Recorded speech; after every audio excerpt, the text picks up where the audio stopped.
Magandang araw mga ka-PH! Welcome sa PH Reaction.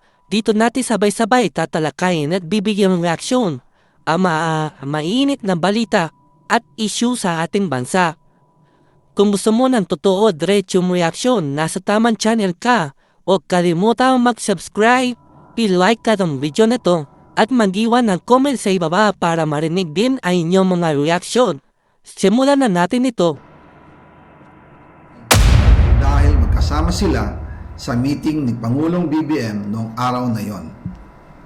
Tinawagan ko po agad si Yusek Adrian Bersamin at tinanong ko kung may instruction nga ba ang Pangulo na magpasok ng 100 billion during their meeting. Ang sabi niya ay totoo nga po. Right after our conversation, tinawagan ko po si dating Speaker Martin Romualdez at nireport ko ang instructions ng Presidente to insert the 100 billion projects. At sinabi niya sa akin, what the President wants, he gets. After ng ilang araw, What's the President's wants, gets. Hoy, mag-resign ka na, walang yakang hinayupak ka. Marcos Jr. resign. Walang yaka, wala ka ng puwang dyan sa Malacanang. Hindi na talaga kayo natuto. Ang tataw nyo sa pera. Hindi sa atin ang galing dyan. Kaya Zaldico, tuloy lang ho natin. Ayoko sanang i-interrupt si Zaldico, baka magalit sa atin. Tuloy mo, Brad. nag-set po ng meeting si Sekmina Pangandaman at Yusek Adrian Bersamin sa amin ni dating Speaker Martin Romualdez sa Aguado Building in front of Gate 4 ng Malacanang at nandoon din po si Yusek Jojo Cadiz. During the meeting, binigay po ni Yusek Adrian Bersamin ang listahan na worth 100 billion. Tinanong ko po si Yusek Adrian kung saan galing ang listahan. Ang sagot niya, galing kay PBBM mismo at binigay niya ito mula sa brown leather bag. Nung sinabi po ni Yusek Adrian Bersamin yung brown leather bag, naalala ko noong nasa Singapore kami right after the elections of May 2022 sa Hilton Hotel, kami ni dating Speaker Martin and PBBM habang pauwi at pabalik ng Pilipinas, hinabol ng PSG ang brown leather bag at ang sabi ni PBBM, maiwan na lahat, wag lang ang brown leather bag. Kaya naniwala ko na utos talaga ito ng Pangulo. Pagkatapos ng ilang araw, I informed sina dating Speaker Martin Romualdez, Sekmina Pangandaman, Yusek Adrian Bersamin, and Yusek Jojo Cadiz na kung pwede 50 billion lang ang ipasok sa program funds dahil Walang kwenta yung hearing mo, Ping. Dito sa surprise witness ko na to, sigurado yung pinagtatanggol nyo, wala nang kawala. Dito sa video na to, nagsalita na ho itong si Zaldico. Pero bago ho yan, isang like at isang subscribe. Masaya na ho tayo dyan at sa mga gusto sumali sa ating community, yung joint button nandyan lang ho sa baba. Mga Pilipino, mapagpatawad tayo. Pero hindi naman natin makakalimutan yan. Kailangan mong pagdusahan yung mga nagginawa mong kasalanan. Pero dahil sa pagsasabi mo ng totoo na yan, palakpakan ho natin itong si Zaldico. Ayos yan! Ha? Yung part 2, aabangan ko ha. Ito na ho mga kababayan. Umpisahan ho natin ang ating talakayan. Anak ng Petrang Garapata. Tingnan natin kung paano pa kayo lulusot dito. Mga walang ya kayo. Mga magnanakaw sa pamahalaan. Yung mga sapsapat dilis. Master Sergeant Orly Gutesa, sinungaling. Panuorin ho natin na sabay-sabay itong video ni Zaldico. Game! ang nag-deliver papunta sa bahay nila Pangulong Bongbong Marcos at Speaker Martin Romualdez Naku po! mag-insert o magpasok ng 100 billion worth of projects sa BICAM. Sana po ay hindi nila ako mapatay Nako. bago ko mailabas ang lahat. Ginawa ko lang ang utos sa akin, pero ngayon, handa na akong harapin ang lahat. Ginagamit ng administrasyon ang buong resources ng bansa para tumahimik ako. That he will shoot me if I will talk. Gagamitin ako bilang panakipbutas sa kanilang kampanya laban sa korupsyon. Hindi na ako mananahimik, ilalabas ko ang lahat ng katotohanan. Yan. May resibo, may ebidensya, at may pangalan. Yan. Game! Para sa bawat Pilipino, alam ko na buo ang galit ninyo sa akin ngayon. Nauunawaan ko rin kung bakit. Lalo na at malaki ang halagang nakataya. Pero bago kayo humusga, hayaan ninyong ipaliwanag ko ang buong katotohanan. Matagal akong hindi nagsalita dahil may direktang utos sa akin. Huwag nang bumalik ng Pilipinas at manahimik na lamang. Umalis ako noong July 19, 2025 para sa aking medical check-up. Nakaplanong bumalik pagkatapos ng SONA ni Pangulo. Pero habang papauwi na ako, tinawagan ako ni dating Speaker Martin Romualdez at sinabihan, "Stay out of the country. You will be well taken care of as instructed by the President." Noon naniniwala pa ako sa kanila, kaya't hindi ako bumalik. Tumikom ang aking bibig, sumunod ako, pero ang hindi Sa ko PH, quick break lang. Kung nagugustuhan ninyo ang ating mga balita at reaction, huwag kalimutang i-like ang video na to, mag-subscribe sa PH Reaction at i-share para mas marami pang makaalam ng totoo at diretsong reaksyon. Siyempre, iwan din kayo na comment sa ibaba para marinig ang mga boses ninyo. alam, ang ibig pala nilang sabihin sa aalagaan ka namin ay gagamitin ako Nako. bilang panakipbutas sa kanilang kampanya laban sa korupsyon. Ginawa nila akong poster boy ng kanilang sariling kasinungalingan. Ngayon, hindi na ako mananahimik, ilalabas ko ang lahat ng katotohanan. May resibo, may ebidensya, at may pangalan. Nagsimula ito nung tumawag si Sekmina Pangandaman sa akin nung nagumpisa ang BICAM process last year, 2024. Ang sabi niya, katatapos lang ng meeting nila ni Pangulo at may instructions na mag-insert o magpasok ng 100 billion worth of projects sa BICAM. At sinabi pa ni Sekmina, you can confirm with Yusek Adrian Bersamin dahil magkasama sila sa meeting ni Pangulong BBM noong araw na yon. Tinawagan ko po agad si Yusek Adrian Bersamin at tinanong ko kung may instruction nga ba ang Pangulo na magpasok ng 100 billion during their meeting. Ang sabi niya ay totoo nga po. Right after our conversation, tinawagan ko po si dating Speaker Martin Romualdez at nireport ko ang instructions ng Presidente to insert the 100 billion projects. At sinabi niya sa akin, what the President wants, he gets. After ng ilang araw, What's the president's wants? Gets. Hoy, mag-resign ka na. Walang yakang hinayupak ka. Marcos Jr. resign. Walang yaka, wala ka ng puwang dyan sa Malacanang. Hindi na talaga kayo natuto. Ang tataw nyo sa pera. Hindi sa atin ang galing dyan. Kaya Zaldico, tuloy lang ho natin. Ayoko sanang ayoko sanang i-interrupt tong si Zaldico, baka magalit sa atin. Tuloy mo, Brian. nag-set po ng meeting si Sekmina Pangandaman at Yusek Adrian Bersamin sa amin ni dating Speaker Martin Romualdez sa Aguado Building in front of Gate 4 ng Malacanang at nandun din po si Yusek Jojo Cadiz. During the meeting, binigay po ni Yusek Adrian Bersamin ang listahan na worth 100 billion. Tinanong ko po si Yusek Adrian kung saan galing ang listahan. Ang sagot niya, galing kay PBBM mismo at binigay niya ito mula sa brown leather bag.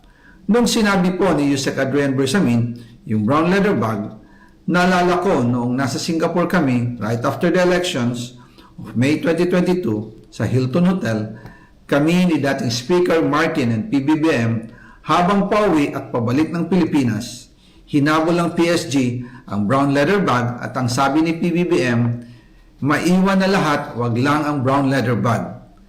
Kaya naniwala ako na utos talaga ito ng Pangulo.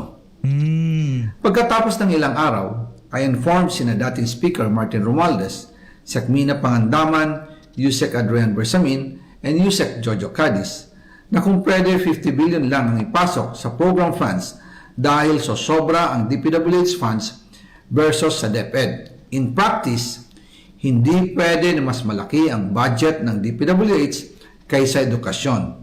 And yung balance na 50 billion, ilagay na lang sa unprogram funds for the 2025 budget.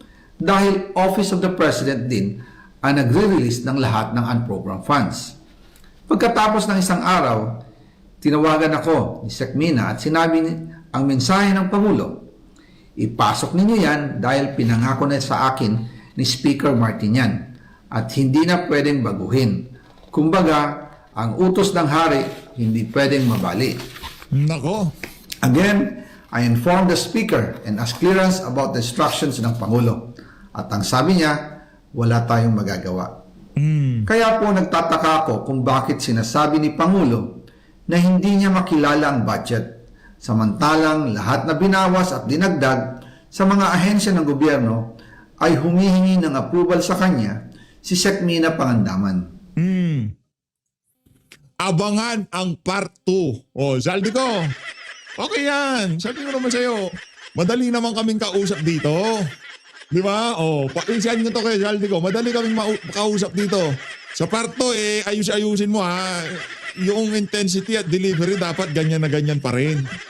Ilabas mo yung talagang lahat ng nalalaman mo. Pero yung mga binanggit mo na yon na Zaldico, ha? Yung binanggit mong yon, presidente yon ng Pilipinas. Wala nang mas tataas pa doon. Ayoko na ang ulo ni Martin Romualdez ngayon. Gusto ko na ulo ng presidente. Gusto ko nang makulong dito si Marcos Jr. Bakit ka nga naman, ha? Magtataka na nag-iba ng anyo ng budget. Hindi naman yan ang sinenyo sa nagpa-insert ka eh. Ano ka, si Raulo? Nagpa-insert ka ng 125 billion, 100 may 100 million sa NEP. Tapos magtataka ka na iba na yung NEP? Ay iba na yung budget? Siyempre, ang budget ho hindi pwedeng magdagdag. Bawas lang ho yan at mag-iba. Pero yung budget na itinalaga, yun lang yun. Hindi natin pwedeng dagdagan yan. Kung 2 piso yan, hindi pwedeng gawin 3 piso yan. Pwedeng gawin 150 pesos. Pwedeng ganon. Kung 100 yan, hindi pwedeng gawin 200. Pwedeng bawasan pero hindi pwedeng dagdagan. Nagtaka daw ho siya. Natural. Sa laki ng pina-insert mo, talagang mababaliw itong si Zaldico kung saan niya paghuhugutin yung 100, may 2 billion na, 100 billion na yon. Pambira ka. Kung makapagsalita ka pag may press con ka, kala mo kung sinong malinis. Yan na nga ho ba sinasabi natin. Anticipated ho natin yan. Nakaakyat sa Malacanang. Aakyat sa Malacanang yung issue ng flood control scandal na yan. Hoy Marcos Jr., mag-resign ka na. 2 bagay lang yan. Pag napanood yan ng sambayan ng Pilipino, i-share nyo ho tong video na to. Pag napanood yan ng sambayan ng Pilipino, aalis ka o aalisin ka. 2 bagay lang ho yan. Hindi ho tayo naghihikayat ng kung ano paman. Nakikita na ho natin ang galit ng sambayanan dito sa sinabi na to ni Elizalde ko. 2 bagay lang yan. Aalis ka o sambayan ng Pilipino mag-aalis sa'yo. 2 bagay. Pwede sa mga susunod na panahon. Pwede sa 2028 dahil nga naman tapos na termino mo. Pero hindi ho natin alam kung anong dadalhin ng bukas.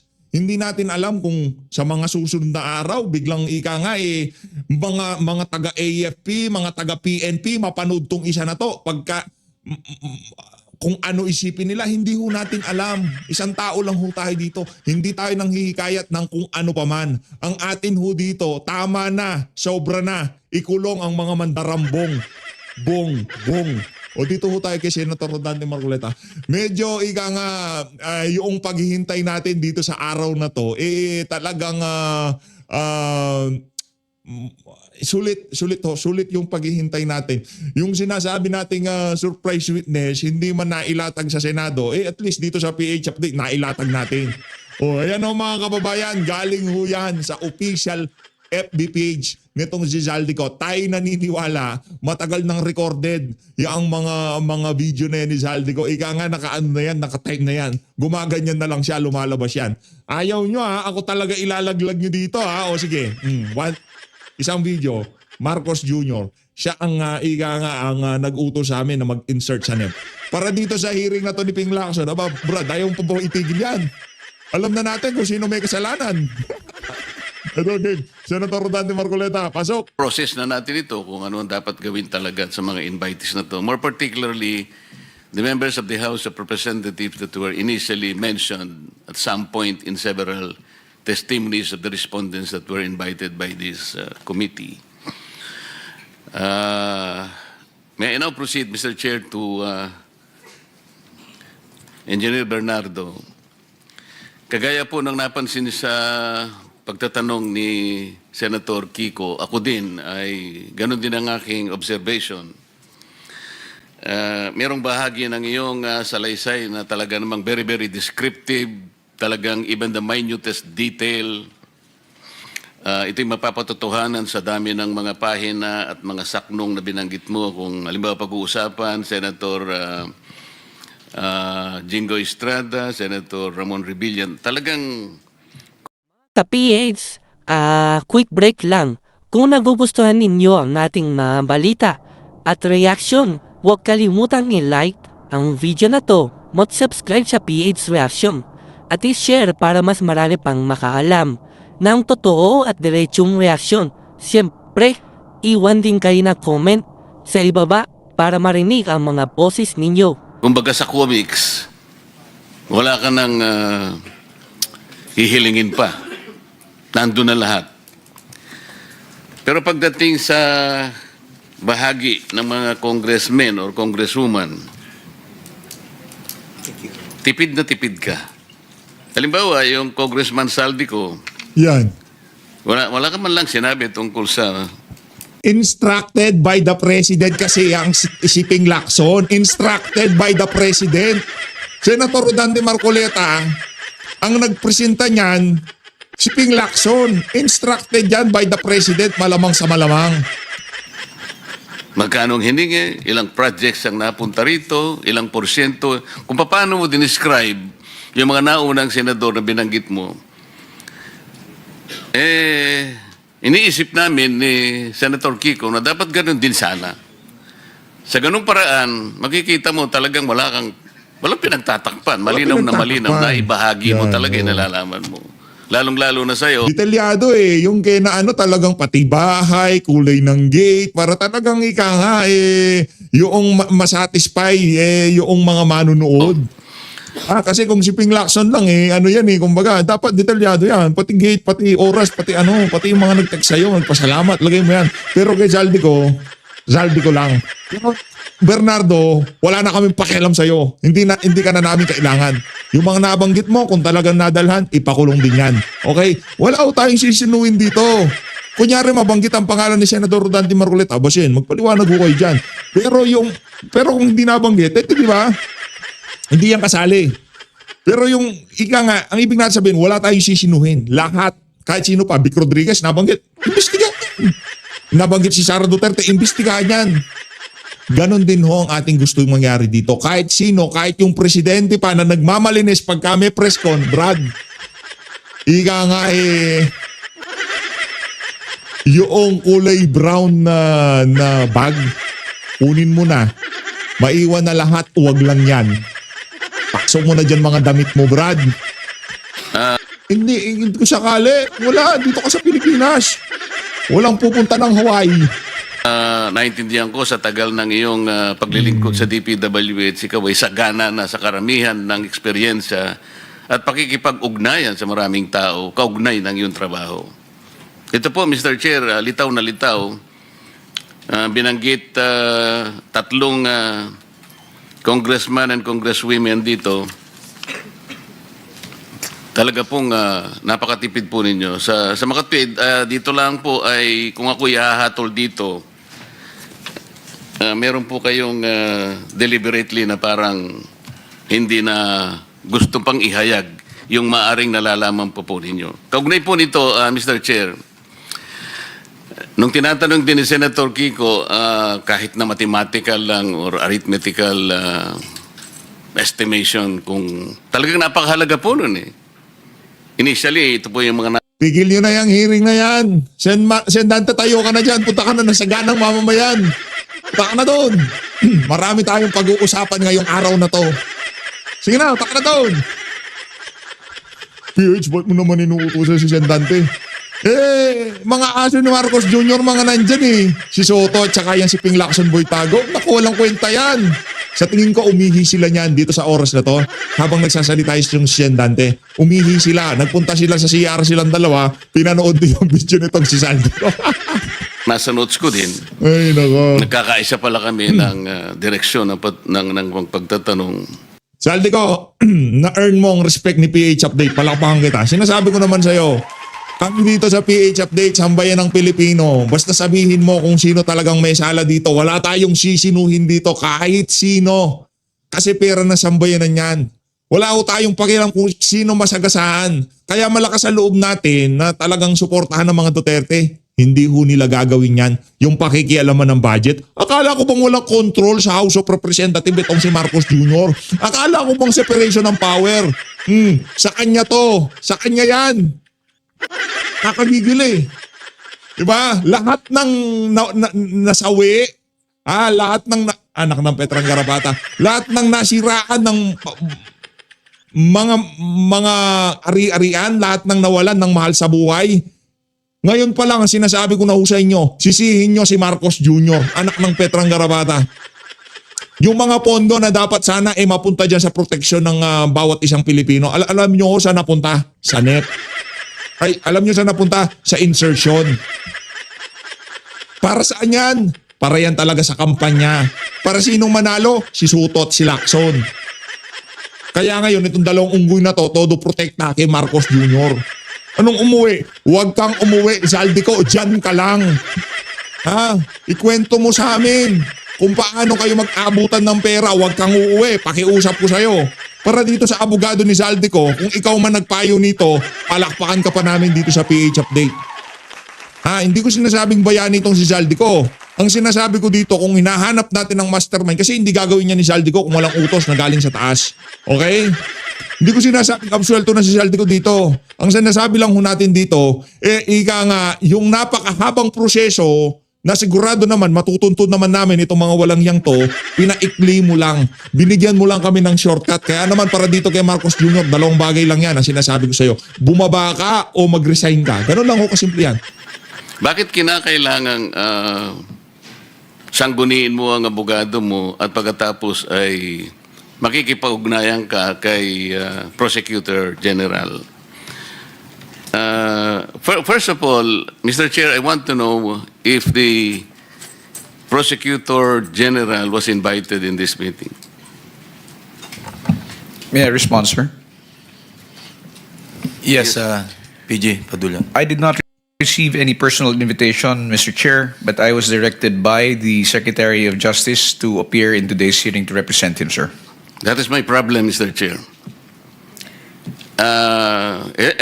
Ito po, nalilimitahan yung kakayahan ng committee ito na Kita-kita ho tayo sa November 20. Pupunta ho tayo dyan. Punta ho tayo dyan. Ika nga, ihanda nyo na yung Biblia.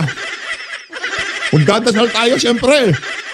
Ano sa tingin niya? Ano bang gagawin natin dyan? Ipagdarasal natin na yung mga magnanakaw, ika nga, malagay na sa dapat nilang kalan. pahayag ang mga respondents. Katulad nung tinatanong ni Senator Kiko, at yun gusto kong maitanong, bakit kinakailangan po na pigilan siya at some point on the things that he might be able to shed light to this committee? Ping, tigil mo na yan. Tulog na, sleep na, night. Tilig na. Wag mo nang... Ano ngayon kung halimbawa tamaan yung mga ibang tao sapagkat ito naman ay pagsasalaysay ng kanyang buong nalalaman? Ang totoo niyan, indicative na sa mga ibang pinagsasabi niya rito na gusto niya talaga. Gusto niyang ihayag ang buong katotohanan. Pero dahil ba sa he is a potential applicant to Witness Protection Program, may impluensyahan, malilimitahan ang kanyang exposure dito. Ito po yung hindi ko maintindihan, Mr. Chair. Why is the Department of Justice at some point is interfering in the proceedings of this committee? This is something that we should probably process. Kung ganun pala yun, hindi malayang supplemental affidavit ito. This is questionable to the very least. Ang sabi mo rito, Engineer Bernardo, statements of facts applicable to all.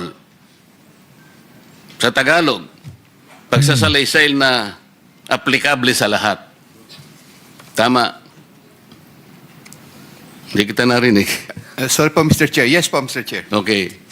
Kung ito'y pagsasalaysay ng aplikable sa lahat, katulad ng binabanggit mo sa paragraph 9, I can confirm based on my personal knowledge that in some form or another, on various extents, most proponents have their own designated contractors who will take on the projects for the former's benefit.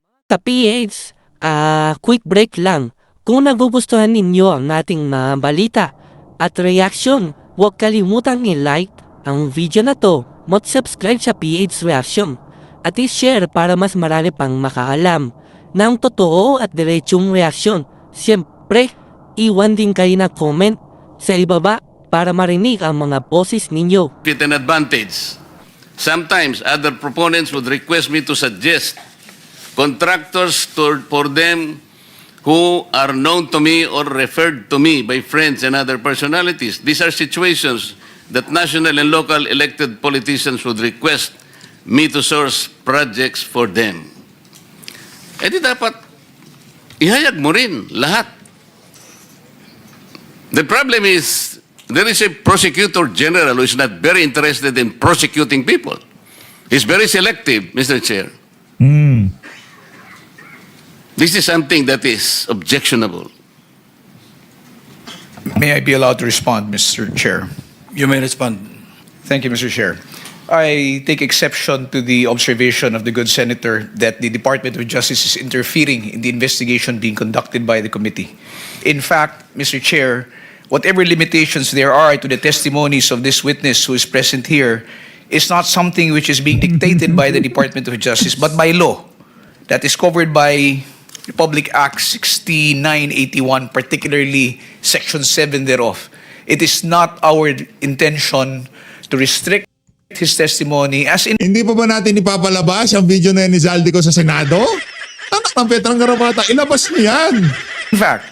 For he our said- education, kindly tell us what section. Ping, night na. Stop na. Ika nga, tapos na. Yung pagpapagal mo para mailis ang usapan na to, tapos na. Okay, yung amo mo, wala nang kawala dito. Oh. Congratulations. Section 7 is about. Yes, Mr. Chair. Section 7 of RA 6981 clearly states confidentiality of proceedings. All proceedings involving application for admission into the program and the action taken thereon shall be confidential in nature. No information or documents or given or submitted in support thereof shall be released except upon written order of the department and of the proper court. Any person who violates the confidentiality Para sa ICI hoy, isara nyo na yung ICI. Isara nyo na yan. Para dito kay Butchikik, isara nyo na yan. Hindi namin kailangan yung yung mga ICI kayo. Anak ng toko. Walang ICI dito. Si Zaldico kailangan namin. Palakpakan si Zaldico. Oh, di ba? Oh, Zaldico. Good job. Hindi ka namin makakalimutan. Huwag ka mag-alala, okay? Oh, yung parte ilabas mo na. Excited na kami. of said proceedings shall upon conviction be punished with imprisonment of not less than 1 year, but not more than 6 years, and deprivation of the right to hold a public office or employment for a period of 5 years. How can that provision apply? Yes, Mr. Chair, we believe it will apply. How can it apply? Tinatanong lang ni Sec Kiko, ni Senator Kiko, tinatanong lang namin, magkano ba lahat? How does provision apply? Mr. Chair, Ito, may pagkaangas ni Boying to eh. May pagkaangas ni Boying to. Brad, hinay-hinay lang ang angas. Yung amo mo, yung nag-appoint sa amo mo, siya na linaglag dito sa issue na to. Ilagay lang natin sa tama yung angas, okay, sir? matter pertaining to the... No. I'm not talking about any matter. Senator Kiko and myself is only trying to extrapolate gaano ba kalawak, the magnitude of this whole thing para magkaroon lang kami ng mental picture about this. To explain that, Mr. Chair, if I How may be can allowed. that provision apply? Why would you limit the witness from telling at least an idea of how much it is. Mr. Chair, in the earlier proceedings, the question asked by Senator Pangilinan was already addressed by this representation when we said that the witness may openly give a mathematical computation of what is based in the affidavit. There was no restriction given by the Department of Justice. I think that is on record, Mr. Chair. Okay, why are you intervening? Because of the provisions of the law on confidentiality, sir, that is why it was referred to us. It was referred to us by the witness because he has The a matter of memorandum of giving us an agreement. estimate is a confidential matter? No, precisely, Mr. Chair. That is the reason why we had already acceded to the request of Senator Pangilinan. Mr. Chair, With the permission of Senator Marcoleta. Just a point of information for our colleagues. Yes, actually, I precisely pointed out that it's already a public document that was submitted to us, and all that Mr. Bernardo would do is to make a mathematical computation of, or an estimate, diba? A ballpark figure of the amounts that may have been, total amounts that may have been involved, based solely, no, and within the confines of the affidavit, and therefore I was satisfied. But yes, and the DOJ said they will submit. They have allowed, or they will be submitting, or they have agreed that Mr. Bernardo, their witness, will be submitting and address my request. may I continue, Mr. Chair? Mr. Chair, I'm surprised that an applicant to be processed under the WPP has the effect of limiting his testimony before this committee. This is a different matter altogether. Mr. Bernardo is being presented here. I think he was invited to shed light to the matters investigated in this committee. Whatever his use as a potential state witness, that is for the Department of the Justice to decide. Hindi dapat mag-conflict itong dalawang ito eh. Yun lamang ang point doon, Mr. Chair. Parang ang nangyayari with the presence of the Prosecutor General here, parang nalilimita yung gusto naming malaman dito. Lahat ng itatanong namin, kinakailangan i-refer sa kanya. O parang ikaw ang director dito, hindi yung chairman. Ito yung parang inconsistent na nakikita ko. Let me continue, Mr. Chair. Engineer Bernardo, hindi lamang ikaw, kundi kahit na si Engineer Alcantara or even Bryce Hernandez and others, palaging binabanggit ang pangalan ni Saldico. Pati yung halaga ng pera, pati mga litrato ng pera na ito ibibigay kay Saldico, ito yung para kay Saldico.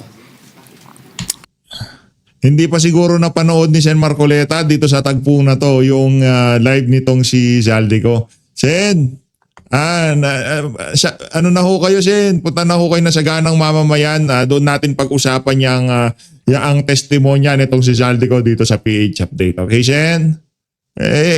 Ano lang naman yan sa lahat ng senador na nandyan ngayong araw na to.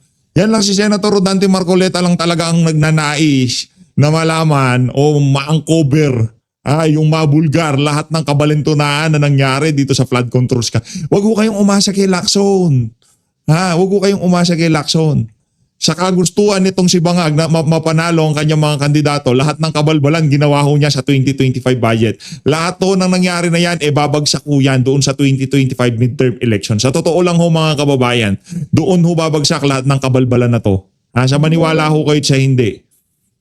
Karamihan dyan siguro binulsa nila dyan sa mga in-insert na yan, yung 100 billion insertion. Malamang sa malamang, posible. In-insert nila yan. Pero tayo rin ho'y naninigurado, tayo din ho'y sigurado, marami dyan napunta sa mga kalokohan talaga nung nagdaang eleksyon. And for that matter, even the last witness presented before we adjourned, Orly Gutesa, connected also Saldico. Talagang maraming nagsasabi na talagay siya yung nasa center nito. And Gutesa did more. He connected the dots between Saldico and Martin Romualdez. Ang kinalulungkot ko dito, Engineer Bernardo, napakatipid nung pagkakalahad mo ng salaysay tungkol kay Saldico. Okay lang yan, Sen. Ito na si Saldico, yung nahanap natin. Ito na siya. Oh, nagsalita na. Kaya mo na si Bernardo. Ipakulong na yan. Kulong na yan si Bernardo. Tapos na si Bernardo. Kailangan nang ikulong yan. Samantalang kay Engineer Alcantara, magkano na yun? 5 billion ang projects. At tinanong ka pa nga ni Engineer Bernardo, mahusay bang kausap si Engineer Alcantara? Mahusay naman po. Ang sabi ng chairman, tinanong ka, ano ibig sabihin ng mahusay kang kausap? Madali ka at saka honest kang mag-deliver ng, yun, di ba ganun? Yes, Your Honor po. Ayun nga po, bakit sa ganung exposure ni Saldico sa lahat ng transaction na pinag-uusapan natin dito, bakit wala ka man lang ng pension na konting detalye, Engineer Bernardo? Mr. Chair, binanggit ko na po nung umpisa na wala po akong personal knowledge sa transaksyon nila. Sa totoo lamang po, sila po ang kausap ni Saldico. Hindi po ako tungkol sa proyekto. Wala po kaming pinag-usapan ni Saldico except for some projects po na pinapalo up lang nila for implementation. Pero yung ang sasabihin niyo po ay tungkol po sa mga porsyento or whatever, sila po ang nag-uusap doon. Hindi po ako, Mr. Chair. Nagre-report naman sa iyo si Engineer Alcantara, hindi ba? Nabanggit po niya, minsan nagdi-deliver siya, ganun, pero hindi po yung detalyado. I even don't know the projects that were being downloaded to by Saldico. We'll give you additional 2 minutes, Senator Marcoleta, because your time is up. But you Wala na ba? we'll give you additional 2 minutes. Go ahead to pursue your point. Salamat, Mr. Chair. Okay lang. Balita. Update.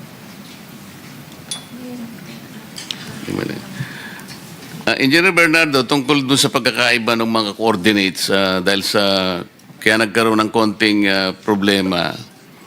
Yung sinubmit ni Yusek Cabral sa Pangulo na naging basihan ng sumbong sa Pangulo was based on Meron pang nalalaman na isumbong sa Pangulo tong si Marcos Jr.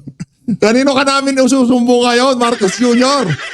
100 billion insertion pinag-uusapan lang natin dito. What? 5 billion? Malaki yung billion. 1,000 million yan kung di tayo nagkakamali. Di natin alam bilangin yan kasi napakalaking pera ho yan. 1,000 million.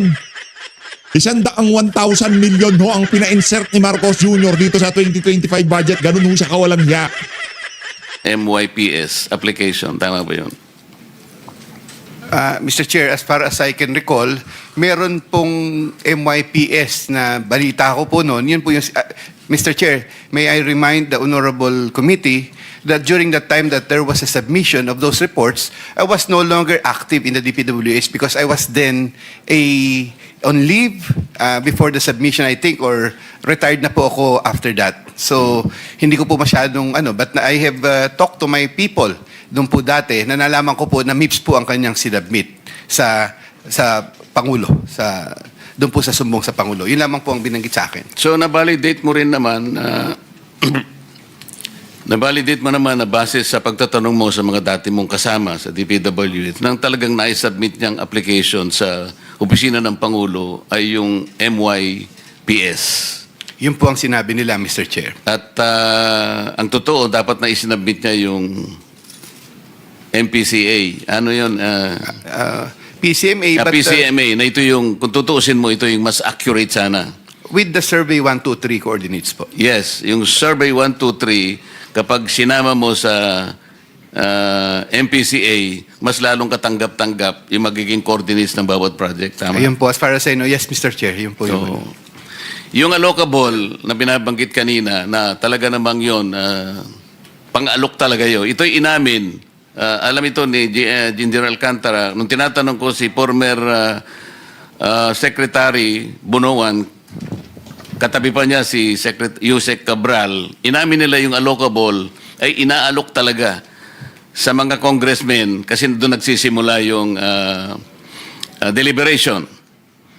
At noon ay sinabi nga na yung allocable ay nasa 350 billion kagad yun, given the number of the members of the House of Representatives. Over and above that, papasok yung leadership na another 100 billion. Kaya yun lang, 450 na. Pagpasok ng unprogrammed, another 150 billion. At katapos-tapusan nito, ito na yung bicameral na another 400 billion pesos. Doon na kwenta, doon sa pag-uusap na yon, Mr. Chair, na ang talagang nadadagdag pala sa original ceiling ng NEP ay at least 1 trillion pesos. Engineer Alcantara, nandun ka nung tinatanong ko ito at na-establish natin ang bahaging ito. Tama ba? Yes, Your Honor po. Salamat po, Mr. Chair. Thank you. Senator Ayun na nga mga kababayan, dito na ho natin tatapusin ang ating reaction video. Ang ating sigurado dito, walang Merry Christmas itong si Marcos Jr. Maraming salamat mga kababayan. Mahalin natin ang Pilipinas. Hoy mga Talyanista at Ensaymada, ano na? Papasko na. Naibigay na ba yung mga bonus nyo? O baka galing sa 100 billion insertion yan ha? Inay kayo. O